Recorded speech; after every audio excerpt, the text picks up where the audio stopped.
Hey there, welcome to Transform Your Workplace. This is a show that arms busy leaders and HR professionals with ideas and tools to build workplaces people love.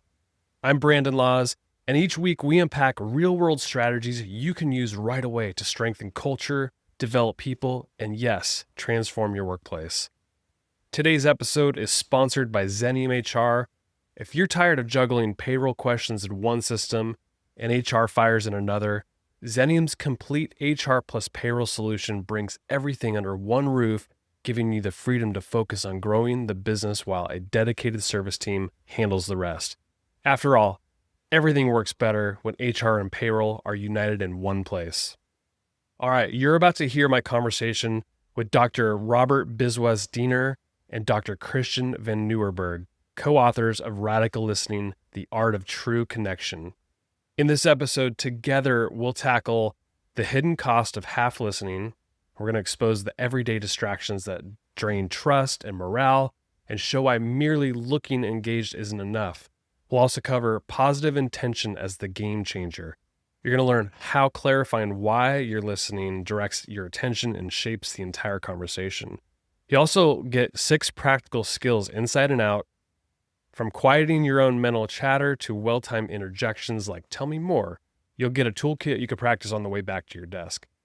You'll get micro moments that move culture. You're going to discover how a 2-minute hallway chat can make an employee feel seen, valued, and heard, fueling higher engagement in those discretionary above and beyond behaviors every leader craves. Finally, you'll get a simple 3-step blueprint for embedding radical listening into team rituals so that connection, safety, and shared purpose become your competitive edge. If your meetings feel like a blur of multitasking and your people are craving genuine connection, this episode is your roadmap. From problem to plan to success. I want you to grab a notebook or pull up your notes app and get ready to transform every conversation you have this week. All right, let's dive in. Here's my discussion with Robert Biswas-Diener and Christian van Nieuwerburgh.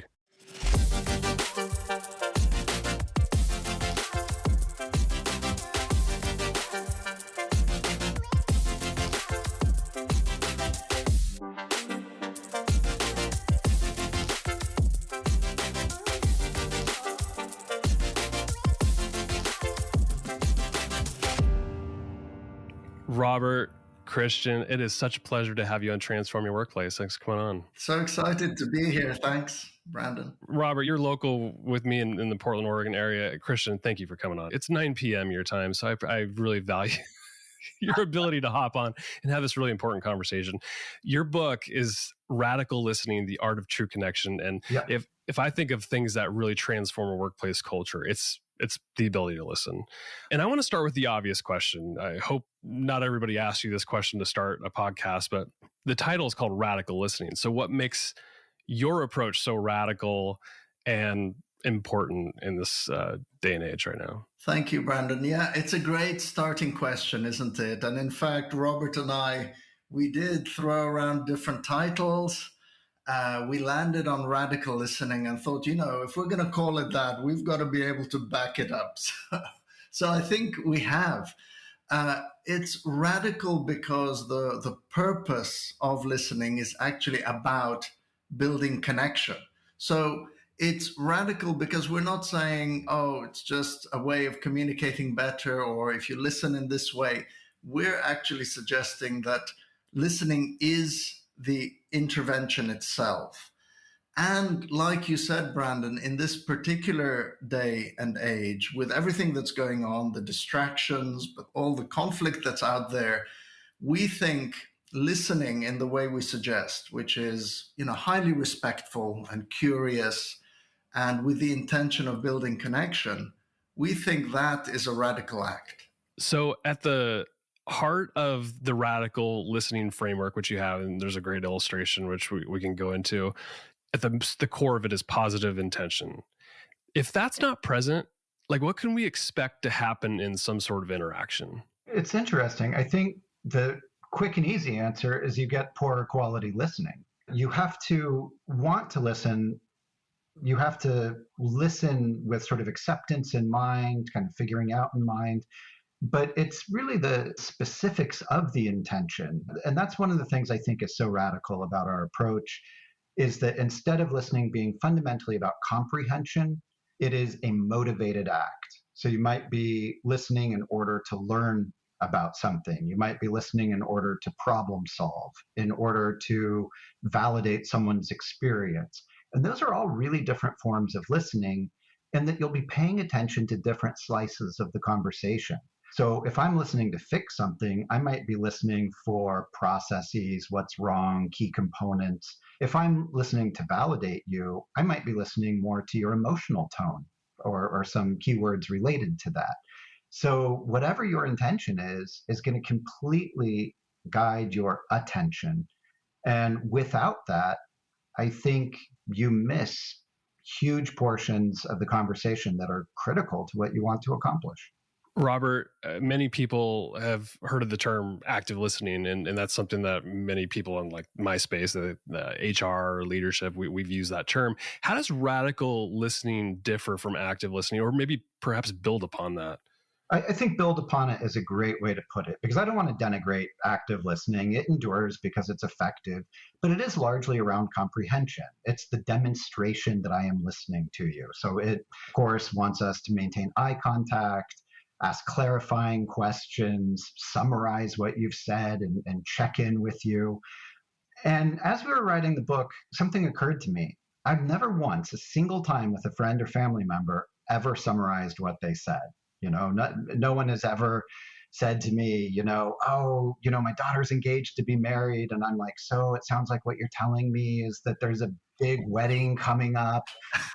So true. You just assume that you have it. And I think that we can sort of sidestep that. I think that becomes kind of a conversational crutch, if you will. And what we suggest instead is if you just ask a question that's targeted to what the person said, that itself is a powerful demonstration of listening. So again, if someone says, my daughter just got engaged to be married, like, oh, tell me more about it. Or how did you hear about it? Or what was the proposal like? And then, of course, the person knows that you understood them. When I think about listening, I feel like there's a ton of barriers that exist to like effective listening. And probably with the stuff that we're talking about today with radical listening, to get to the point where people are using this framework, which we're going to talk about, there's a lot of distractions and barriers. What are some of those things that you've encountered that need to basically be taken away from the equation in order to really start with positive intention in this radical listening framework? Great. Thank you so much, Brandon. I think one of the things we talk about is the idea, one of our skills is actually quieting. And quieting, there's two aspects to quieting. One is, of course, trying to create an external environment where we can do our best listening. But the other part of quieting is the internal talk, anything internal that's getting in the way. And I think that's where the barriers come in. And really, step one is noticing the barriers. So for your listeners now, I'd like to invite them to think about situations where they know it's going to be difficult to give somebody their full attention. And I think if you work in an organization, you'll immediately be able to think, oh, that conversation is going to be difficult for me to stay in listening mode, right? And so there's a few that we've talked about in our book. I'll highlight a few of them. One is, I haven't got time for this. We call that time poverty. So imagine somebody comes up to you, a colleague jumps in, pops by, or says, can I have 10 minutes? And you're really thinking, I've just got so much on today. There's so many other things. I really haven't got time for this. Now, of course, there's an immediate barrier. So when you notice yourself thinking, I haven't got time for it, well, obviously that's going to get in the way of giving somebody your full attention. So what we would recommend, of course, is either kind of agreeing that with the other person to say, look, I've got 5 minutes now, and we can give radical listening in a 2-minute block even. Or say something like, look, I'm really interested in what you have to say, but right now I haven't got time for it, and agree another time, for example. The other fun barriers for me, I think they're kind of fun anyway. One barrier is competing. We call it competing, right? So somebody comes along and says, Oh, you won't believe it. I've got like 100 unread emails in my inbox. I don't know if any of your listeners can relate to Oh, yeah, that. I can. But imagine somebody comes to you and says, oh, I've got 100. Now, one of the things we talk about is optimal matching. So I just want to pause the example there to think, well, what does that person want when they're coming to you and saying, I've got 100 unread emails? They're probably wanting some kind of acknowledgement or empathy or something to show that we care about them. But sometimes what pops into our head is this competing thing of, you've got 100 and I've got 200 unread emails in my inbox. So I think there are some typical listening barriers. We talk about them in the book because I think it's helpful to just be aware of those barriers. And more broadly with radical listening, we think that every conversation is an opportunity to build connection. Every conversation. And for our listeners, just for them to take a moment to imagine the number of conversations that happen in any workday. Each of those is an opportunity for connection. And we talk about this idea of optimal matching, which is like in the example I gave, noticing. So another one of our skills is noticing. So notice, okay, this person's come to me to tell me they've got 100 unread emails. What is it they'd like? And then matching the intention of our listening to what's wanted. So I think in that case, some kind of acknowledgement would be the most helpful interaction. And we argue that if we get that matching right, that leads to connection. Do you mind if I add on to this, Brandon? Please. It's interesting because oftentimes at work, many of our conversational gambits are well-intentioned. They're offered when we're trying to listen with the idea that, oh, the person will like this. This will be common ground. We'll connect in some way. And even that competing that he mentioned, like you've got 100 unread emails, I've got 200, could be offered with like, see, we're in it together. We're both overloaded with emails. Oh, yeah. But it runs the risk of distracting. And the time poverty he mentioned as well, you find a version of this that we think of as walk with me, which is you come to me, you've got something present, and I'm like, well, I've got a meeting in 7 minutes. Walk with me and tell me your issue while I'm on my way to my meeting. It's well-intentioned. You're trying to say, look, even though I'm a busy person, I'm going to make time for you. But it communicates to the person, you're in second place. My mind's already ahead of time. I'm thinking about something else. At best, I'm wedging you in here. And I think it can be damaging, even though it's very well-intentioned. Yeah, it's well said. A good example too. Let's step back a little bit. We've talked about the radical listening framework. I'm looking at the graphic right now, beautifully illustrated. I think Christian, I think you did this right. But it's a really good framework. And do like one of you maybe do your best to explain at a high level how you came up with this framework and what are the components to it. You know, the way we came up with it is really interesting, Brandon. Both Robert and I have a very big interest in communicating effectively. So that's something we're quite interested in. And we were actually offered a chance to write this book on listening. So it was almost like the publisher's like, hey, we're looking for a book around listening. And it's something we both have this shared interest in. And the little drawing that you see was literally hand drawn when Robert and I went for a writing retreat. We went for a writing retreat and we were kind of sketching things out. So that's how that drawing emerged. You know, so it tells a big story. The fact that positive intention is right in the heart really emphasizes what one of the radical ideas is that rather than starting with a topic or I need to say something to this person, start with an intention. What's my positive intention for the next interaction? Then we've highlighted those 6 skills, and we want to make this tangible. We want people to be able to go away and say, okay, I'm going to develop some of these skills further. So we've got a set of external skills. And what that means is these are things that your conversational partner would be able to notice and see. Then there's the internal skills. Those are the things that are going on in the mind of the listener. And then on the outside of the model, we've got the motivators, if you like. And there's social motivators and cognitive motivators. And that's how this model developed. And the idea is that, most of us are able to listen. We do it even if we don't want to. We're just kind of imagining how powerful could it be if we became intentional about these.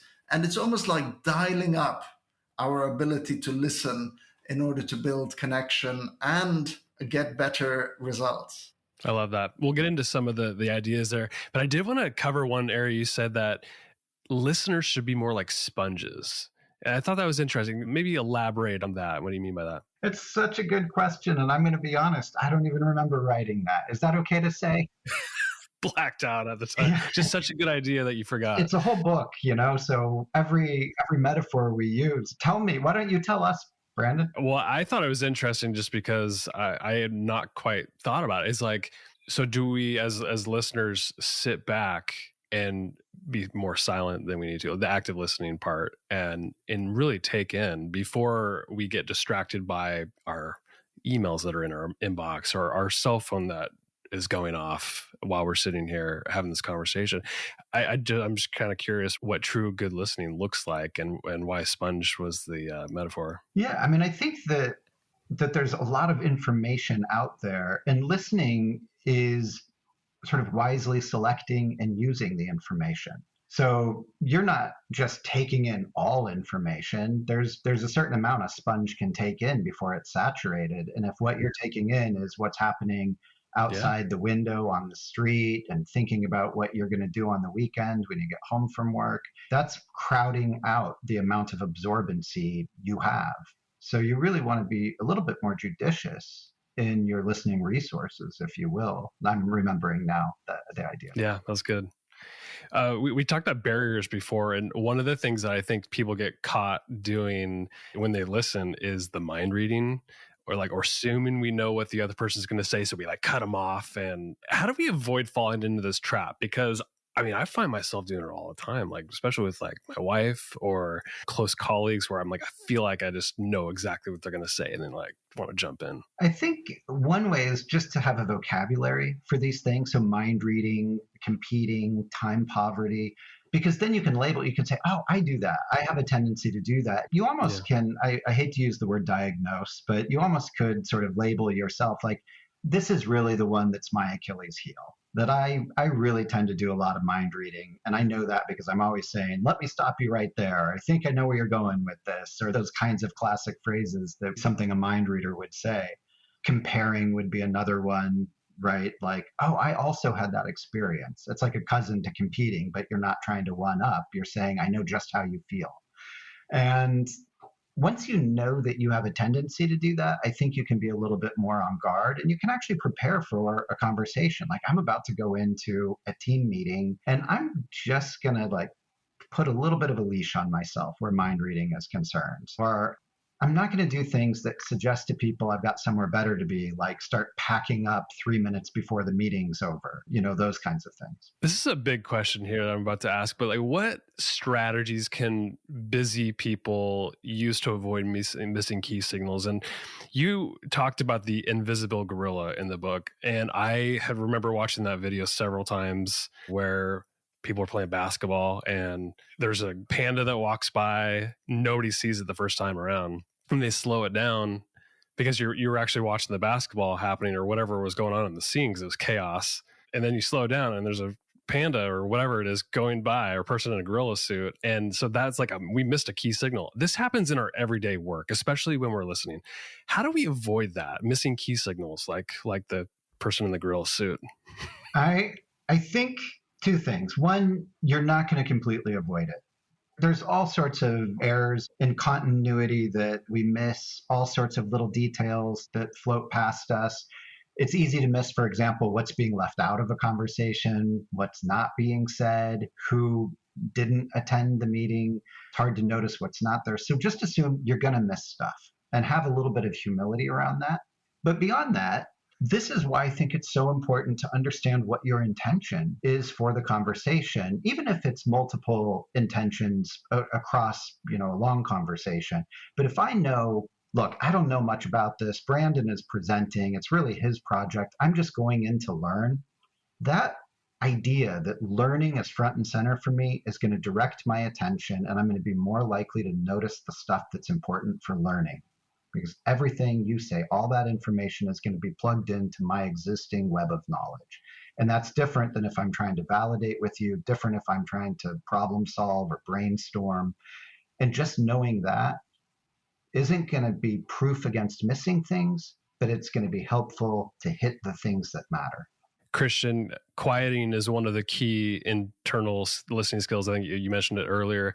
I'm curious if you could think of a scenario where a powerful silence changed the trajectory of a conversation or an outcome of a conversation, whereas somebody might just want to jump right in without even thinking. Yeah, I think that's a great question. Quieting, use of silences and pauses can be a really powerful way of doing a couple of things. One is actually it's a great way of slowing down a conversation. Like we were just saying, you sometimes get caught in the busyness of things.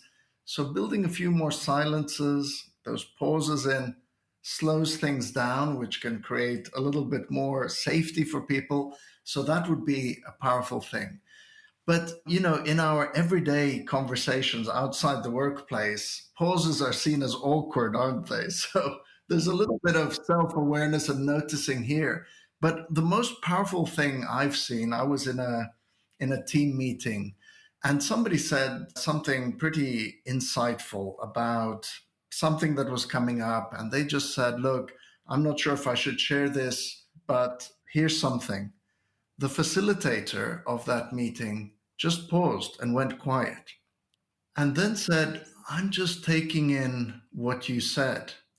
Then there was a pause and all of us were quiet for that moment. So I think you could even use pauses and silences as a moment of appreciating or acknowledging something important that has been said.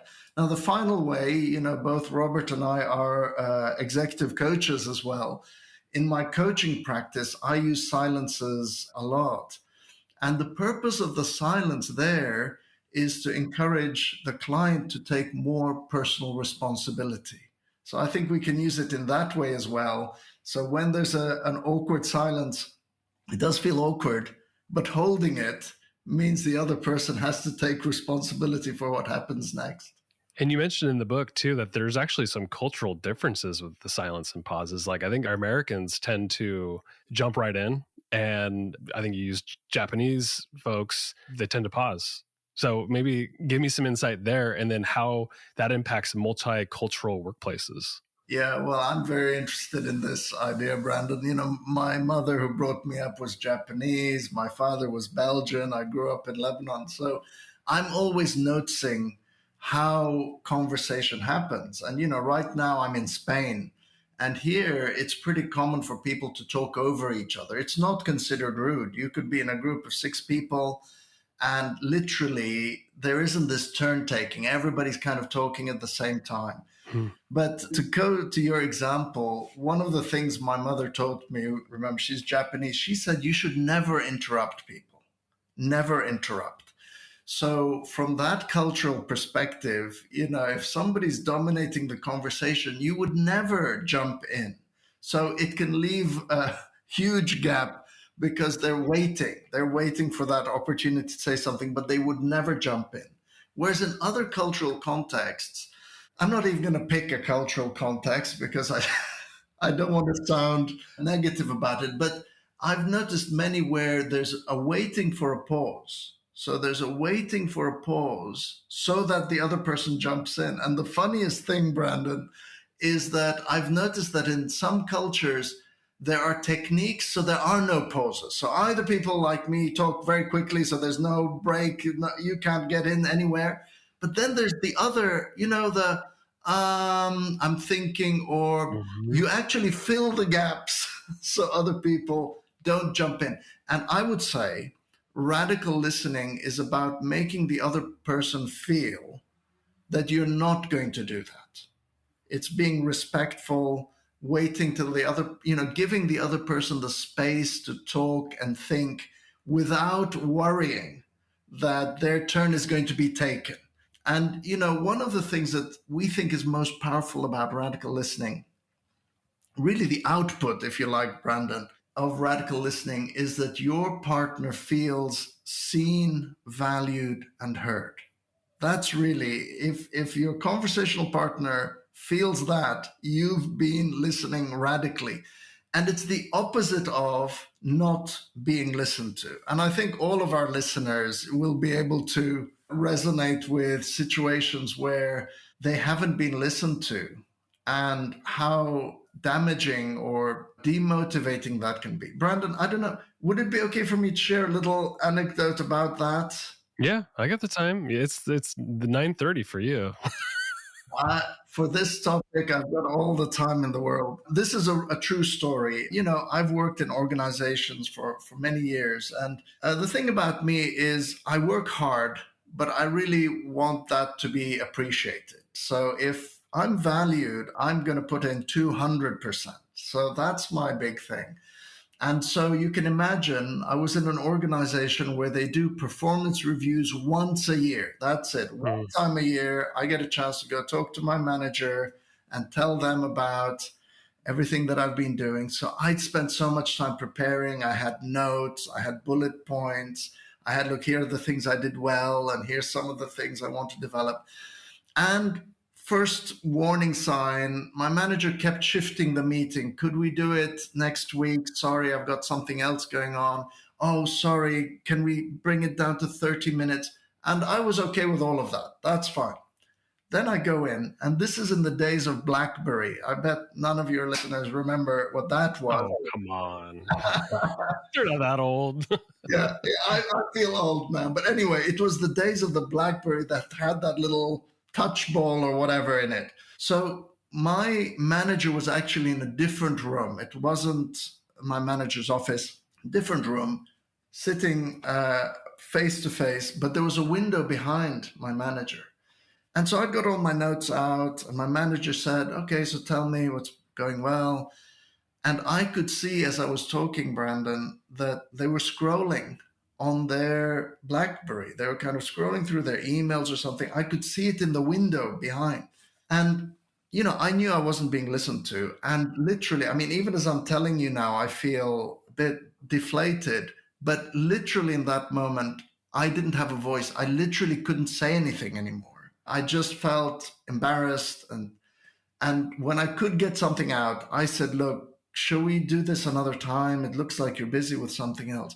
And if the listeners here can kind of empathize with what I was feeling of not being listened to, radical listening's the exact opposite. If she were listening to me radically, I'd be thinking this person's interested in what I have to say. They kind of are curious about what's coming. They value me and appreciate me. So I just wanted to share that story so that we can tell.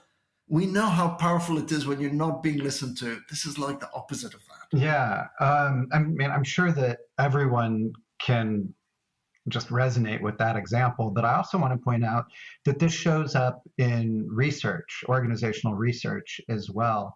You know, there's a wide range of research on the benefits of listening at work. Leaders who listen are viewed as more influential. Salespeople who listen perform better. I mean, they're sort of the things that you would expect. But one of the findings that I really like is that when people feel that their supervisor listens to them, they exhibit better organizational citizenship behaviors. So if you just have that, the opposite of what Christian just described, that I'm valued, the person cares about me, is giving me the time of day, really listening to me, you're bragging about work, not complaining about work, you're speaking well of the organization, you're showing up on time, you're volunteering in opportunities that are relevant to your role, like orienting a new hire, it really is beneficial for the organization as a whole. I think, Christian, you said this, both of you are executive coaches also, right? So you probably will love this question. How might we craft an open-ended question with our people to spark some deeper thinking and possibly steer conversation to a place it never would have gone without that question? Well, one that jumps straight to me, one of the things I think about powerful questions is usually they're short, Brandon, in my experience. So I know this is going to sound very simple, but the what do you think? Just in the middle of whatever's going on, hey, what do you think? And especially for those people who This might come back to cultural differences as well, because there's cultural differences. Some of us are more introverted. So this comes back to the skill of noticing, looking around the room, and you'll see somebody's looking a bit pensive. Somebody looks like they've just had a little insight. So I love that idea of, and what about you? What do you think? And, there's a very short question. It offers somebody the floor.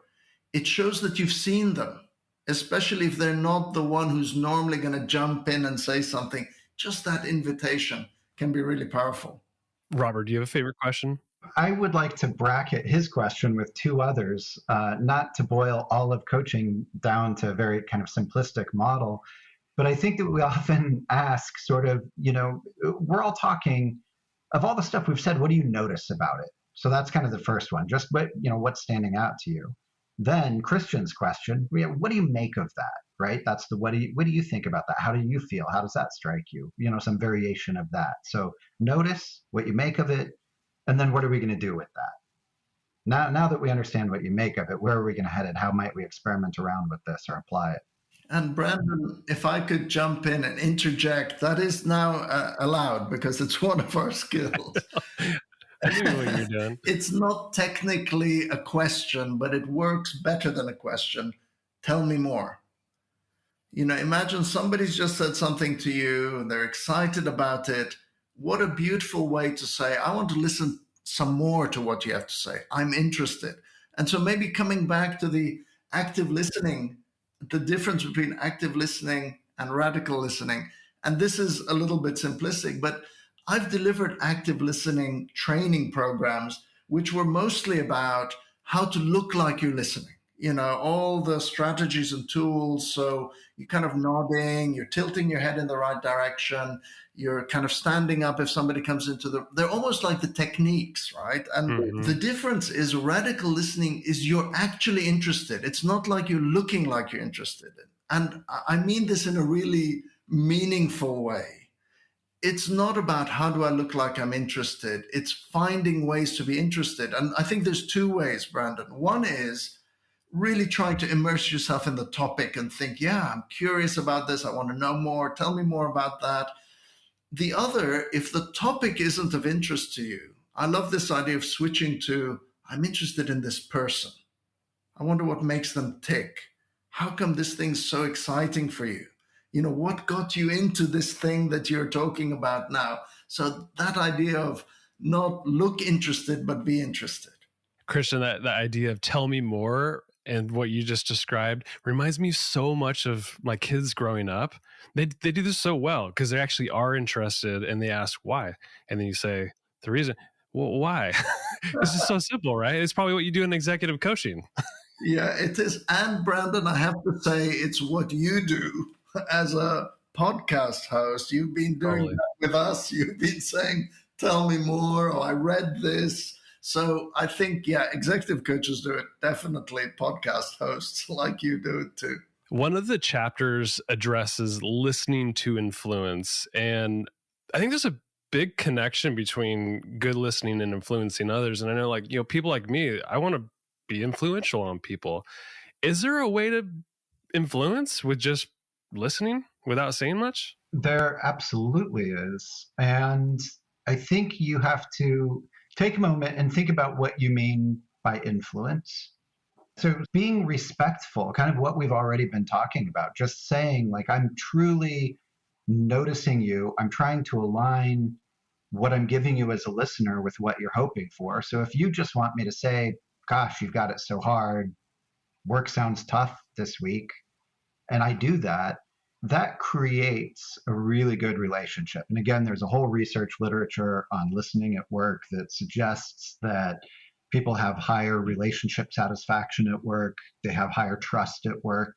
And once you have that trust in place, built on the respect of listening, that's where you have the door for more overt forms of influence. Can I add something there, Brandon, as well? I was just thinking of your example of inspire. So, we can listen in a way that kind of gets people more excited. And that actually allows me to bring in that skill of interjection, which, by the way, was the most difficult for me to get on board with. because culturally speaking, I didn't like interruption. So I had to be convinced of this. But let's say your colleague's talking about, oh, you know what, I'm thinking of applying for this job. I'm not really sure. And you can be super excited. You can jump in. What? You're going to apply for that job? And they might say, yeah. Oh, tell me more. What's made you want to get into that job? And oh, yeah, didn't you also tell me more about that? And when was the last time? So you can actually build up energy through your listening. But let's say you want to influence somebody to be less energetic. Like we said, you can slow things down. You can bring in more pauses. And we have a little diagram in the book around levels of acknowledgement. And so by dialing acknowledgement up or down, we can actually influence the other person's motivation. We can influence their engagement. So, for example, we have something called flatlining, which is you don't actually acknowledge something. You kind of almost ignore it. So let's say somebody says, you know what, I hate it around here. Nobody ever listens to me. Nobody pays attention at all to what I'm saying. The only good thing is this project that I'm working on. So I've got opportunities as the listener. I can say, oh, so you hate it around here. Or I can say, oh, so there is this project that's engaging for you. So what I've done is flatline on, oh, I hate it around here. Nobody listens to me. But if I had wanted to increase that, and this is what's interesting, Brandon, because I know in workplaces, most people are going in wanting to be supportive. So it's almost a natural tendency that if my colleague says, nobody listens to me around here, with good intention, like Robert said, I might say, yeah, nobody listens to me. And did you remember the survey? And we're trying to make them feel better, but we're actually acknowledging the thing that might be demotivating them. So we would say, we'd flatline on the, oh, things are terrible, and really acknowledge the bits where they're saying, but there is this bit. So we turn our attention. So that's an example, I think, of listening to influence. Well, let's wrap up with this. I know a lot of people listening, they're here to find some action items to make their workplace culture better. And if you think about things we can do to create that fertile ground, as you talk about in the book, for radical listening inside our workplace cultures, what are some of those key actions that you would recommend taking? One that I recommend to people, it might be frustrating because it's not like, oh, this is going to change everything on Monday, but I think you should spend a little bit of time just paying attention to the moments where you are actually listened to, and just pay attention, like, how does it feel to be listened to? What is the person doing that makes it feel like that communicates to me that I'm truly being taken in by them? And I think once you sort of embody that, for the lack of a better word, you're in a much better position to be motivated and turn around and do that for others. Christian, you got any? Yeah. My thing is just dive in and experiment. So one of the things is try out this idea of listening simply to appreciate someone and with no other agenda. So this is practicing that positive intention of, I'm going to go along and I'm going to ask somebody a question. And my only intention, it's not to understand the thing that's going on. It's not to try and solve anything. Just going to listen in order to appreciate them. So this could be a colleague where you'd go and say, hey, how are things going? What kind of projects are you working on? And then, as we said, if our intention is to appreciate, we'll pick up the strengths in what they're saying. We'll pick up the things to celebrate. And we mentioned this a little bit earlier. I'd say try it at work, but maybe also at home. And I know many of us are more likely to be intentional in the workplace because we want the workplace to be a positive place to be. But I would say when you're practicing these things, how about bringing it home as well? So when your partner comes home, or if you've got kids and they come home, what a beautiful opportunity to say, look, I'm going to ask them about their day, not because I want to know what happened, but because it's going to give me opportunities to appreciate them, to acknowledge whether they've had a great day or a bad day. And like Robert says, this is by way of experimentation. How does that land? And I would argue, Brandon, that it's better for both parties. The person listened to, of course, they feel valued and appreciated, but so does the listener, because that person, you can see that that connection is building. And for us, radical listening is step one. It's building that connection. And once that connection is there, we think that's the basis of dialogue. Really enjoyed this discussion with both of you. There's so much we didn't even cover, but that's okay. People are going to go buy the book. It's called Radical Listening, The Art of True Connection. Just really appreciate you both coming on. Is there a place to connect with either of you? Check out your work. I know you're both working on a ton of stuff outside of this book. So share anything that you want to share with the listeners. Well, please check out my Coach on a Motorcycle. That's my website. Apart from writing books and doing this work, I just love being on a motorcycle. So coachonamotorcycle.com. I've got a lot of stuff there, YouTube clips, information, links to other things that I've done. So please have a look at that if you're interested. And you can find me and information about the book at intentionalhappiness.com, my website. My guests today have been Dr. Christian van Nieuwerburgh and Dr. Robert Biswas-Diener. Thank you both so much for coming on the podcast. Thanks, Brandon. We really appreciate the work you do. Thanks for sharing these ideas and all the ideas you've been sharing over 500 episodes. So thanks so much, Brandon. Thank you.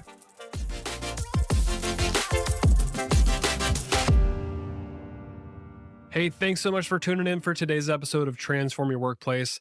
The content on this show is strictly for general information and educational purposes only, so that you can go transform your workplace in a positive way. The views, thoughts, and opinions expressed on the show are the guest's own and don't represent the views, thoughts, and opinions of either Xenium HR, the sponsor of the show, or me, the host, Brandon Laws. Additionally, Xenium HR or myself, Brandon Laws, doesn't endorse any guest, their business, or any organization they represent. So discretion is advised. We encourage you to work with a trusted advisor to find a custom approach that fits your organization's needs. Thanks for tuning in to today's episode.